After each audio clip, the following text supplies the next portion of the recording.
Salut à tous, c'est Philippe. Alors, je vous fais une petite vidéo sur la musique produite par les IA. Parce que je suis pour, à fond pour. Et je fais cette vidéo spécialement pour me faire dézinguer par tous les gens qui sont contre, notamment mes amis et collègues musiciens. Et voilà, on va en parler. Alors, je fais aussi cette vidéo spéciale dédicace à tous les gens qui trouvent qu'il fait trop chaud en Espagne. Voilà, on se pèle les miches comme jamais. Fin novembre, vent glacial venant des montagnes. Il faut savoir que l'Espagne est une grande montagne. C'est le pays le plus montagneux d'Europe après la Suisse. Et, et voilà. Et donc, c'est reparti pour le sujet du jour. Pourquoi je suis musicien, anciennement musicien professionnel, et j'ai encore quelques ambitions musicales devant moi. Et pourquoi je suis pour la musique produite par l'IA, et déjà pourquoi je suis pour l'IA en général. Alors, je fais cette vidéo en réaction pardon, à une des vidéos d'Étienne Guéraud qui parlait du sujet. Alors, vous connaissez peut-être Étienne Guéraud, merveilleux pianiste de jazz. Je vous engage à aller sur sa chaîne parce que déjà, moi je trouve que tout ce qu'il dit est très intéressant. Merci à ce chien qui aboie, il est extrêmement mignon. Je vais essayer de vous le montrer, mais j'adore les chiens, hein, c'est mignon. Voilà, il est là. Ah punaise, j'arrive pas à centrer le chien, on s'en fout. Il est très mignon, il fait du bruit. J'adore Étienne Guéraud, musicien incroyable, expérience de musicien professionnel incroyable, de professeur, de- d'enseignant de l'harmonie, enfin bref, en plus ses vidéos sont tout à fait passionnantes, parce que le mec est écrivain, il s'exprime merveilleusement bien, il dit des choses super intéressantes, il me donne du grain à moudre, donc je vous engage, si vous ne connaissez pas, à aller écouter sa chaîne, à écouter sa musique. Donc comme je disais dans une autre vidéo, j'ai un respect absolu de toute manière pour tous les musiciens qui produisent de la musique que j'aime, ou même sans produire de la musique que j'aime, qui ont un niveau qui force le respect, ou une expérience dans l'industrie de la musique qui force mon respect. Donc ça m'empêche pas d'être d'accord, pas d'accord avec n'importe qui, mais avec mon meilleur ami, ma femme. Moi, moi ce que j'aime bien avec le monde des idées, c'est que enfin, c'est des idées quoi, c'est comme la musique, c'est intangible, t'as le droit de changer d'avis, t'as le droit de pas être d'accord, t'as le droit d'aimer quelqu'un plus que tout et de pas être d'accord avec lui sur certains trucs et être d'accord avec lui sur d'autres trucs. Donc, donc voilà, tu vois, déjà ça je trouve c'est un truc qui est dingue avec les humains et en France en particulier. Les gens sont tellement tendus et radicalisés sur diverses opinions qu'on peut discuter de rien. Les mecs mettent leur vie dans leurs opinions quoi. Ça, il faut être pour, il faut être contre. La nuance, c'est assez compliqué. Donc voilà, c'est l'inverse de ce qu'on va essayer de faire sur cette chaîne.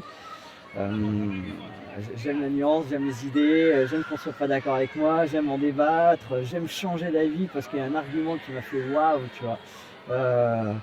Je le disais dans une autre vidéo, c'est un peu comme quand je joue au foot, quoi. Tu, tu, tu te fais dribbler, ton adversaire il marque un super but, moi j'ai un effet waouh en fait.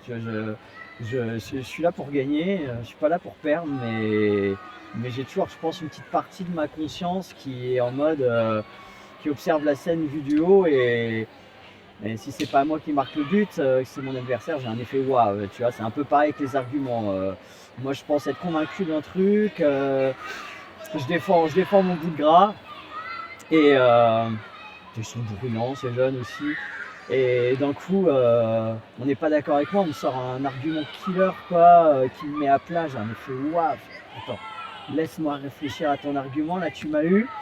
C'est comme me prendre un bon crochet et être KO 3 secondes sur le ring, mais j'ai pas dit mon dernier mot pour autant. Et s'il faut que je révise mon opinion, bah je le fais avec plaisir. Des fois ça fait mal à l'ego, parce que tu vois, je suis pas le mec qui a pas d'ego non plus, hein. Mais voilà, c'est comme ça, c'est comme ça le débat. J'espère qu'il y en aura quelques-uns sur la chaîne, mais qu'est-ce qui pèle? Il y a un vent glacé quoi. Oh là là, je suis obligé de sortir mon vieux mouchoir à l'écran, c'est vraiment pas digne. Bref. Donc on revient sur cette histoire de musique par l'IA. Déjà 5 minutes de vidéo, j'ai toujours rien dit de pourquoi je suis pour, pourquoi je suis contre. Mais après tout, c'est une radio, hein. On est là, on se prend pas au sérieux, je suis pas là pour faire une thèse, euh, on est là pour papoter. Enfin, surtout moi pour monologuer quoi, manifestement, j'espère que ça fait un certain d'entre vous. Donc pourquoi je suis pour? Déjà parce que je suis technophile, pas béatement sans raison, mais parce que déjà je suis prométhéen. Je pense que l'humain, depuis qu'il est humain, il crée des outils pour réaliser sa charge de travail. Et là, l'outil qu'on est en train de créer, de développer et qui est en train de changer le monde à une vitesse qu'on ne voit pas encore vraiment, mais ne vous inquiétez pas, on va le voir, c'est l'intelligence artificielle. Et là, en l'occurrence, les IA génératives, voilà, c'est complètement dingue ce qui se passe avec ça. Et donc je suis pour parce que déjà, être contre, ça n'a aucun sens. Parce que oui, tu peux, en France, on est habitué à un État tout puissant, il pourrait dire, tiens, le régulateur européen pourrait dire, ouais, ok, non, on fait pas ça, nous, on est trop éthique pour faire ça.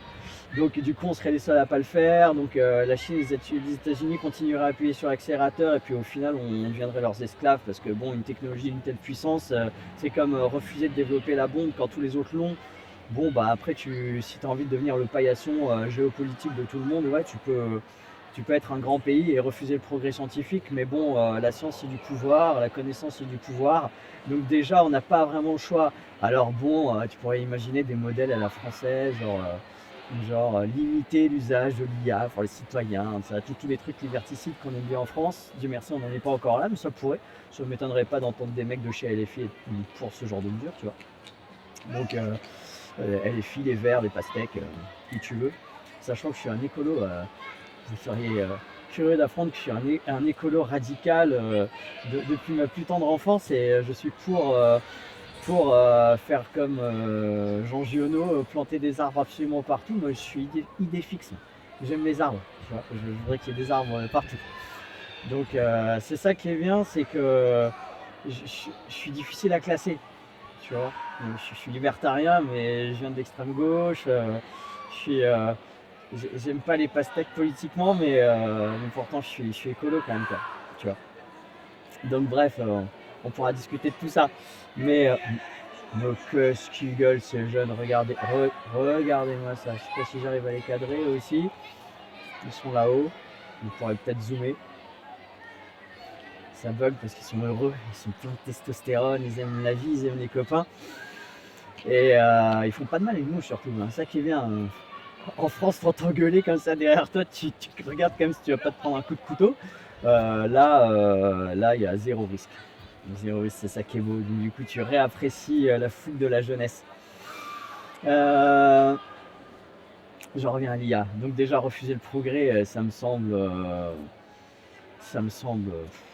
ouais, voilà, enfin, ça me semble pas vraiment défendable sur un plan stratégique, géopolitique, sur un plan civilisationnel, d'une manière un peu plus large. Je sais pas s'il y a beaucoup de monde qui, comme je crois que je l'ai déjà dit dans une autre vidéo, mais je sais pas s'il y a beaucoup de monde qui regrette la disparition des lavandières au profit de la machine à laver. Donc c'est un exemple un peu drôle que je donne tout le temps. Je vais essayer de me renouveler dans mes exemples, d'en trouver d'autres maintenant que je parle publiquement. Mais bon, voilà, le progrès, c'est comme ça. Et celui-là, il est tellement phénoménal. C'est tellement, pour moi, la plus grande révolution depuis la domestication du feu, puisque symboliquement et probablement en pratique, la domestication du feu, même si elle s'est étalée assez longtemps dans l'histoire, c'est symboliquement ce qui a fait de nous des hommes, ce qui nous a fait sortir vraiment du règne animal. Donc d'où le mythe de Prométhée. Et là, l'IA, c'est la première fois qu'on se retrouve face à une créature, quelque chose qu'on a créé nous-mêmes, un artefact humain qui, quand on parle avec, on ne sait pas faire vraiment la différence avec un humain, ou même peut-être qu'on l'a fait, parce que je ne reçois pas beaucoup de messages avec aussi peu de fautes d'orthographe que ceux qui m'écrivent l'IA. Bon, l'orthographe, c'est une petite boulette là que j'envoie à la dégradation du niveau éducatif, mais c'est pas l'essentiel, c'est pas ça qu'on va juger, c'est juste c'est complètement hallucinant ce que l'IA sait faire. Et ça va faire que s'améliorer. Et donc voilà, j'en viens après 10 minutes de vidéo, j'en viens enfin à Suno et à l'IA qui produit de la musique, l'IA la plus connue là, qui produit de la musique. Vous avez vu cette mèche là? Cette mèche qui vole au vent glacé. Et du coup, c'est hallucinant. J'ai vraiment halluciné sur la qualité, la teneur, la créativité, même des solos de jazz, euh, des arrangements, bref, j'ai halluciné là-dessus. Et alors, je suis pour, bah déjà voilà, je suis pour parce que je suis contre les interdictions arbitraires. Je suis pour que la vie se fasse, que les créatifs, les scientifiques, technos, les technos, les ingénieurs produisent ce qu'ils ont à produire et voilà. Et on voit comment on se l'approprie, on voit quelle est l'offre, quelle est la demande. Bref, je suis pour la liberté, quoi. Voilà, la liberté, c'est un truc, waouh. Il y a des risques. En fait, ouais, avec la liberté, il y a des risques, quoi. Ça fait bouger les lignes. Alors, on a besoin de sécurité. La sécurité peut être assurée déjà en s'assurant un toit au-dessus de la tête, c'est-à-dire dans une culture qui va bien, qui aime la liberté, une civilisation qui est intelligente. Dès le plus jeune âge, on sait que s'assurer un toit, c'est-à-dire acheter dès qu'on peut, mettre de côté dès le plus jeune âge, en bourse, tu vois, sur des actifs réels, des trucs qui s'apprécient, même si là aussi il y a une part de risque, mais c'est sûr que votre livret A, sur le papier c'est moins risqué, hein, mais quand il sera préempté par l'État pour rembourser les dettes, on verra où il risque. Il y a toujours un risque de toute manière. Le socialisme, c'est l'impression fallacieuse de la sécurité, sécurité de l'emploi, sécurité du logement. En fait, la vie, c'est du risque. On ne sait pas ce qu'on va faire demain, on ne sait pas si on va être en bonne santé, on ne sait pas quand on va mourir, on ne sait pas quand vont mourir nos proches. Entreprendre, c'est du risque. Il faut prendre son courage à deux mains, tenter des trucs, c'est rater, c'est prendre le risque de rater. Euh, Quand tu es musicien professionnel, tu te prends des risques. Tu as bien taffé ton set, mais tu montes sur scène, tu mets ton titre en jeu, c'est ultra risqué. Voilà. J'ai un respect infini pour les musiciens qui produisent quelque chose qui est quand même assez difficile à faire avec leurs petits doigts et leur petit cerveau et qui remettent leur titre en jeu tous les soirs. Bref. Donc en fait, dans une société socialiste, tu as l'impression fallacieuse que l'État peut te prémunir du risque. Mais en fait, il y a toujours quelqu'un en dernier ressort pour endosser le risque. Il y a toujours des fusibles, en l'occurrence tous les patrons, les entrepreneurs qui se font défoncer par les charges et les impôts, ils créent de la valeur et en plus ils endossent un risque phénoménal, quoi, tu vois. Donc bref, on en revient, je sais pas pourquoi j'ai digressé comme ça. Bah oui, le risque technologique, quoi. On va tous être remplacés par l'IA. Pouesse, et alors, en fait, on a fait des outils depuis la création de l'humanité, on a fait des outils pour alléger notre charge de travail. Donc bah là, peut-être qu'on est en train de créer l'outil ultime qui va libérer l'homme du travail. Alors c'est un problème, hein. C'est un problème parce qu'en fait, l'homme, il est là pour faire des choses. Depuis la nuit des temps, il met son identité dans ce qu'il fait, dans ce qu'il a construit de ses mains. Ce que je trouve très bien, ce que je trouve très sain. D'ailleurs, je ferai une vidéo à ce propos parce que j'ai une anecdote à ce propos à raconter, une anecdote même assez perturbante pour moi, mais vous allez voir. Je- voilà, bref, peu importe. Je ne vous spoil pas. Je vous tease sans vous spoiler.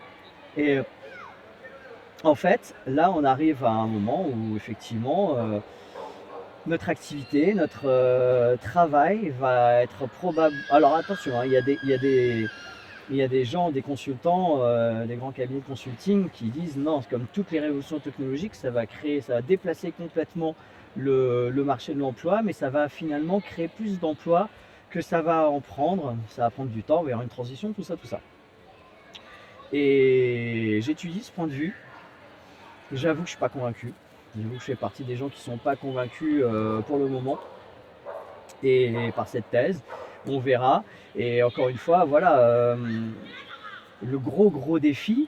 Alors là, c'est un sujet dont on va parler abondamment sur cette chaîne parce que c'est un peu le sujet chaud, quoi, hein. Le gros défi, c'est de voir comment la société va pouvoir bouger, comment chaque société, chaque pays va s'adapter, comment on peut, grâce à cette technologie, se diriger vers une société d'abondance et de prospérité ou alors vers une dystopie totale, sans parler même des risques dystopiques intrinsèquement liés à l'IA et d'éventuels scénarios absolument plausibles hein, de problèmes directement liés à l'IA, de problèmes de prise de pouvoir, de problèmes de destruction de l'humanité, hashtag la trombocalypse hein, pour ceux qui connaissent. Et du coup, donc certes, Suno et la musique, ça va faire bouger les lignes. Alors, je vous disais dans une autre vidéo, les DJ, les, les DJ vont être remplacés par la musique IA. Il va se passer plein de trucs. Donc les DJ qui eux-mêmes ont déjà massivement remplacé une partie des musiciens en live, parce que payer une personne qui envoie des disques, c'est sympa pour un mariage, pour une fête, pour un bal, pour danser en boîte de nuit, c'est bien. Moi, je préfère avoir un groupe de funk qui joue live pour danser. L'autre jour, avec ma femme, on est allé écouter enfin, on est allé voir en live un super groupe de salsa, de musique latine. Les mecs, ils avaient un niveau excellent, ça groovait grave. Et, ma femme a dansé. Moi, je danse pas, je suis un piètre danseur, hein, mais ma femme s'est fait un plaisir de danser. Et c'est quand même plus. Il y a un petit côté magique, quoi. Tu danses avec un vrai groupe de salsa, tu danses pas avec un disque. Donc, tu vois, finalement, dans l'ordre des choses, la musique est devenue de plus en plus. Je crois que c'était ça un peu mon petit fil d'Ariane qui gratte, quoi. Que j'ai pas entendu Étienne Guéraud dire, c'est qu'au final, les musiciens ils se sont déjà fait bananer et rouler dans la farine depuis longtemps parce que ils, faut se souvenir, c'est un exemple que je donne souvent, il faut se souvenir que dans les années 60, les Français plébiscitaient Jacques Brel. C'est-à-dire que tu avais un mec qui était un génie absolu de la chanson euh, et qui était plébiscité par le grand public. Tu vois, c'était pas encore, c'est pas parce qu'il était bombardé par les radios, c'est parce que par le bouche à oreille. Euh, Enfin, il y avait des sortes de fourches codines comme ça, culturelles, qui filtraient quand même la qualité. Et ça s'est vraiment grandement dégradé à la fin des années 70 avec l'industrie de la musique qui est devenue massive, qui est devenue du fast-food musical. Petit à petit, c'est fait de manière progressive. Ça s'est fait avec le remplacement de plus en plus de zikos par les synthés, par les boîtes à rythme et compagnie. Déjà, moi, j'étais horrifié par ça quand j'étais gosse. Hein. Déjà, je me souviens, j'ai été élevé avec de la musique naturelle, entre guillemets, et puis sont arrivés les synthés dans les années 80, et moi, je comprenais pas. Je comprenais pas pourquoi les sons étaient aussi horribles, je comprenais pas pourquoi la boîte à rythme, c'était aussi moche alors que j'aimais tellement le son de la vraie batterie, tu vois. Donc je m'en suis toujours pas remis, j'aime toujours pas. J'aime, il y a plein de sons synthétiques que j'aime parce qu'aujourd'hui en 2025, voilà quoi, voilà, il y a des sons qui sont trop classe, quoi, des sons organiques que je kiffe, alors qu'ils sont produits de manière numérique, quoi. Sans compter tous les samples qui sont à s'y tromper. Franchement, tu me fais un blind test entre des sons de Rhodes, d'un Nord Stage, d'un Nord Electro et un vrai Rhodes. Il faut voir dans le contexte, mais le vrai Rhodes peut être plus chimique en fonction des pédales que tu mets derrière et du traitement du son en studio. Donc, bref, je ne veux pas partir dans une vidéo de geek de la musique. Mais c'est pour dire que voilà, ça s'est pas fait un jour en fait, ce processus de remplacement de la qualité par la médiocrité et de l'économie du nombre de musiciens dans tous les maillons de la chaîne de production de la musique, de l'enregistrement à la scène. Donc voilà, on arrive au bout de cette logique avec une IA qui, en plus, ce que je trouve un peu très intéressant et un peu savoureux, c'est que l'IA n'est rien d'autre que nous-mêmes.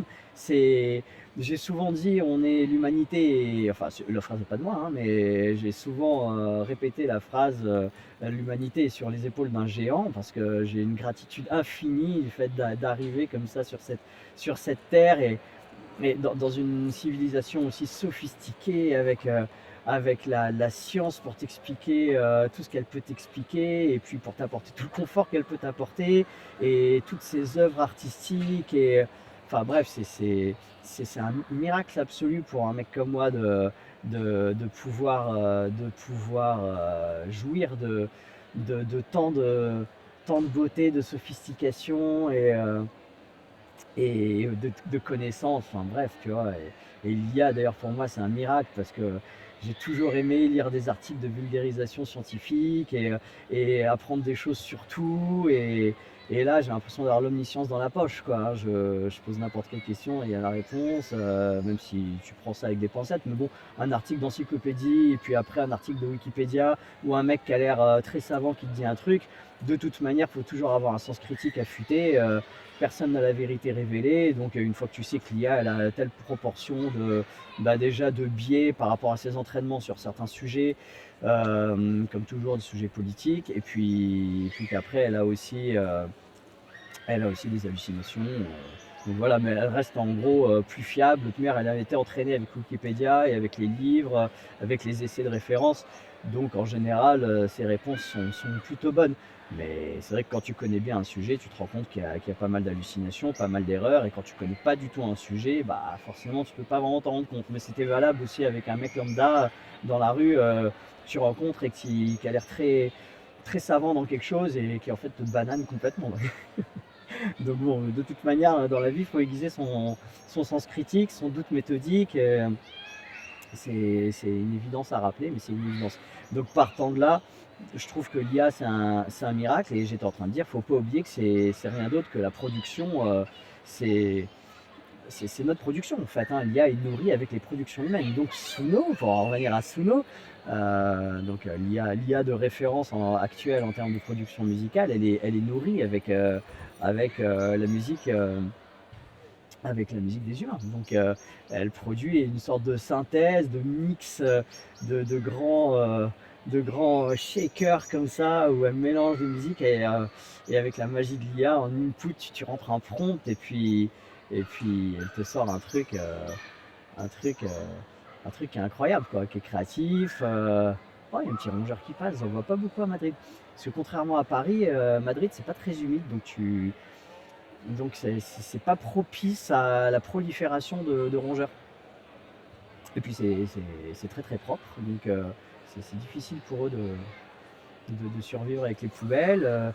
Enfin bref, peu importe. Petite parenthèse, j'essaie de me rapprocher, voir si je le vois.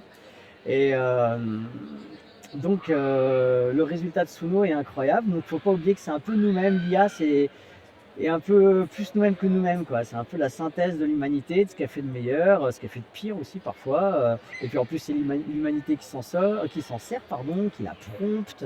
Donc au final c'est une caisse de résonance, quoi. C'est une caisse de résonance de l'humanité. Et ma conclusion, parce que c'est trop long, puis j'ai un peu parlé pour ne rien dire, mais vous savez que c'est mon plaisir, c'est Radio Philippe ici, donc on mouille du grain, on parle, je monologue, et puis en espérant que ça vous fait réagir, que ça vous donne des idées, que surtout ça vous divertit. C'est une chaîne de divertissement, j'ai pas prétention à faire des thèses de doctorat, mais du coup, ma conclusion, c'est que, comme je l'ai déjà dit dans une autre vidéo, je le répéterai, ce que je trouve incroyable avec l'IA, c'est que ça enlève tout type de friction en tout cas, ça tend, le projet, c'est d'enlever les frictions entre la création, entre l'idée et sa réalisation. Donc, un mec comme moi, par exemple, qui aime pas bidouiller un ordinateur, qui aime pas le home studio, et ben, je vais être content de pouvoir faire mes petites démos guitare-voix dès que j'ai une idée de mélodie et d'harmonie, et, et après d'avancer piste par piste. Donc voilà, on garde la structure. Après, on va faire les chœurs. Une fois que je suis content, tu peux t'en servir pour brainstormer, comme tu le fais avec ton LLM préféré. Tu, tu brainstormes et tu dis tiens, propose-moi un truc, propose-moi des chœurs à ce moment-là, et puis sur différentes propositions, il y en a une qui va t'intéresser, donc tu fais un peu inspecteur des travaux finis, mais c'est un peu comme si tu t'affais en studio avec des icos, ils te font des propositions, si c'est toi le chef, le directeur artistique, ils te font des propositions, tu dis ouais, ça oui, ça non, voilà, donc effectivement, tu peux t'en servir comme ça. Alors pour l'instant, tu peux pas t'en servir comme ça.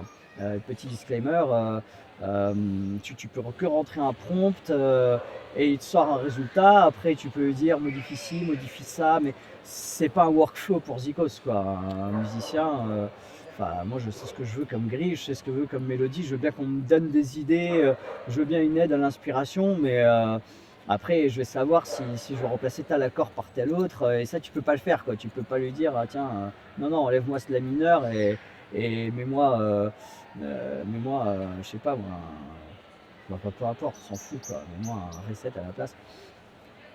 Tu peux pas faire ça. Donc tu peux pas avoir encore un workflow de musicien, tu peux que faire des itérations, faire voilà, des prompts, en faire des dizaines, jusqu'à ce que tu arrives au résultat le plus proche, le plus satisfaisant.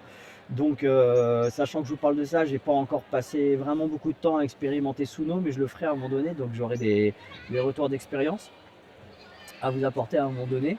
Et puis essayez, si vous-même dans les commentaires vous avez une expérience plus développée que la mienne sur Suno, allez-y. Et du coup voilà, c'est ça qui m'intéresse. Mais la question que ça pose aussi, une des grandes questions que ça pose, c'est que à un moment donné, la production, ça va être de plus en plus difficile de pricer la production humaine.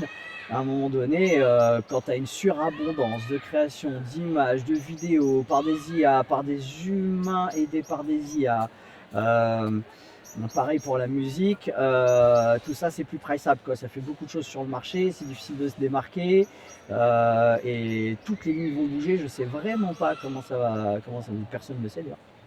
Je sais vraiment pas comment ça va s'articuler. Je suis très très curieux de le voir. Moi, ce qui m'intéresse finalement, euh, comme, comme ça me gonfle en fait, toutes les peurs, les peurs me gonflent. Enfin, j'aime bien faire du risk management dans ma vie et prendre en compte les risques et essayer de m'en prémunir tant que faire se peut. Mais à partir de là, je suis le mec optimiste qui va toujours regarder l'objectif désirable. Je dis pas s'il y a des peurs sur la route, bah, sinon tu fais rien en fait, hein. Donc il n'y a pas de limite dans le descriptif que tu peux avoir des différentes peurs et des différents obstacles que tu peux rencontrer sur ta route. Donc moi, c'est clairement pas le message que j'ai envie de transmettre à mes enfants. C'est clairement pas le message que j'ai envie de transmettre sur cette chaîne. Euh, Moi, j'ai envie de transmettre toujours un message de dépassement, d'aventure, de bravoure, d'audace, quoi, d'audace. Et du coup, bah, moi, je vais me servir quand l'IA fonctionnera enfin comme je le veux, enfin les IA musicales, je veux dire, que je pourrai avancer piste, par itération et figer ce qui a fonctionné. Bah, bien entendu que je m'en servirai, voilà, pour faire mes petites productions sans prétention, mais mes productions n'ont jamais vraiment eu beaucoup de prétention. Vous pouvez les écouter sur cette chaîne d'ailleurs, mais voilà, bien sûr que je m'en servirai, je jouerai avec, je ferai muse avec.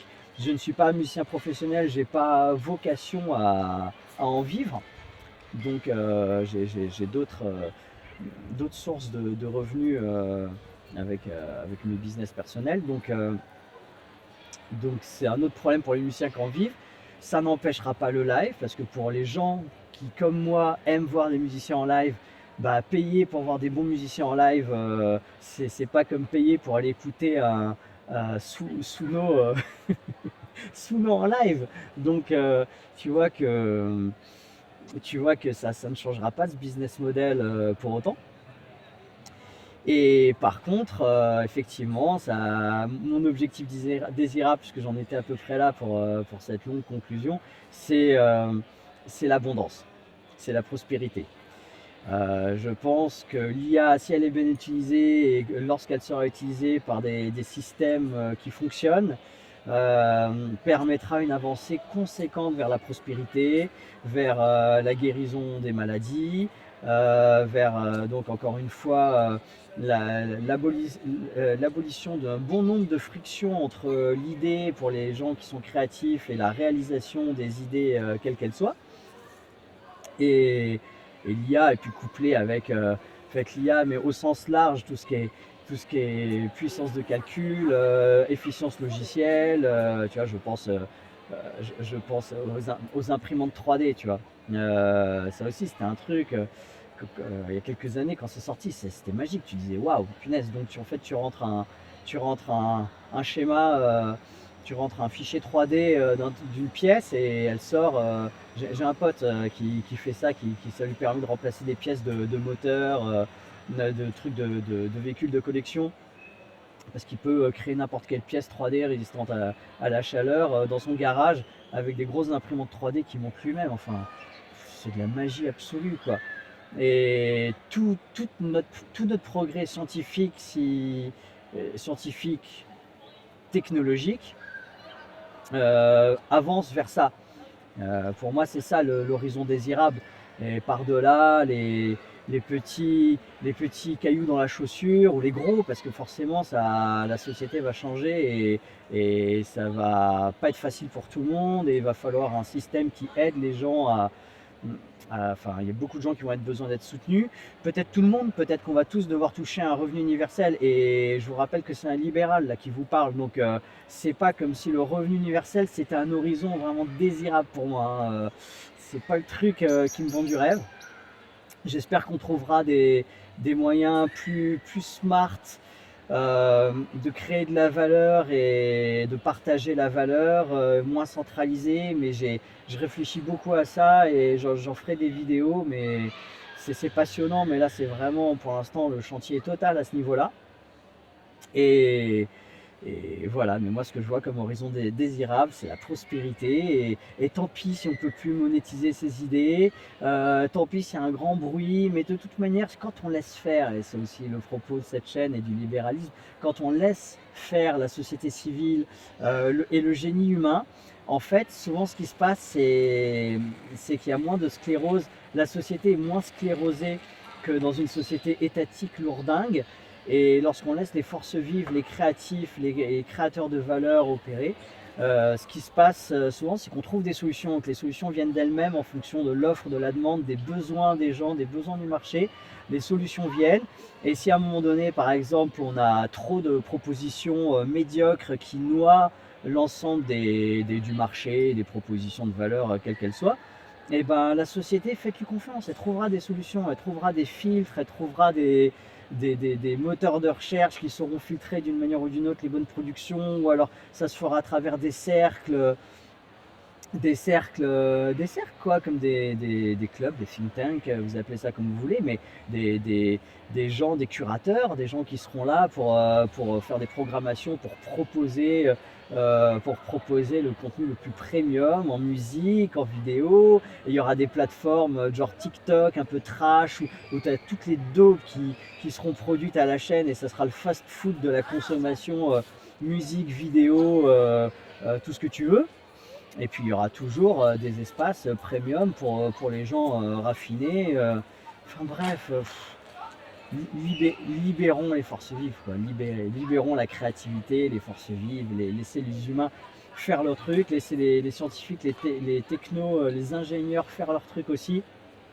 Et, et soyons flexibles, il va falloir tous mettre de l'emphase sur notre adaptabilité, sur notre faculté à, notre mobilité mentale, notre faculté à nous adapter à de nouvelles situations. C'est valable à titre individuel, et c'est également valable pour l'ensemble de la société. Donc c'est pas dans les pays très étatistes et très centralisés et très lourdingues et bureaucratiques que ça va se faire, hein. Spoiler, je suis pas sûr que ça va bien se passer pour la France, mais vous, à titre personnel, vous pouvez essayer de vous préparer, faire preuve de stratégie dans sa vie. Et en tout cas, c'est tout le mal que je vous souhaite. Je vais arrêter cette trop longue vidéo. Je vous dis à bientôt. C'est un plaisir de vous parler. Donc prenez soin de vous, et on se retrouve très bientôt. Ciao, ciao.